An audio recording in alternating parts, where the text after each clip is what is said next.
आता आपण आहे महाराष्ट्राच्या नवापूर बॉर्डरला, जी बॉर्डर लागते आपल्या गुजरातपासून धुळे रोडला लागते बॉर्डर लागत्या.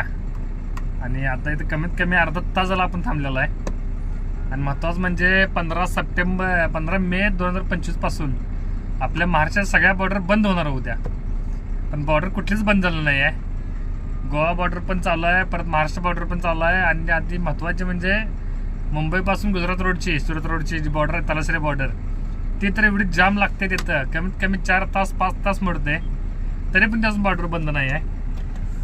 नक्की सरकारनं बंद म्हटल्या बॉर्डर, मग कुठल्या बॉर्डर बंद केल्यात? ज्या बारके गावातल्या बॉर्डर होत्या त्या नक्की बंद केल्या असं वाटायला लागले आज सध्या. आता बघा किती जाम आहे अजून. पाठीमागनं एवढं रात जागून यायचं पाठणे म्हणा, आणि इथं आल्यावर जाम थांबायचं. तास 2 तास मोडते आरामशीर. पण सरकार कुठले बॉर्डर बंद केल्या नक्की सांगा जरा तेवढं.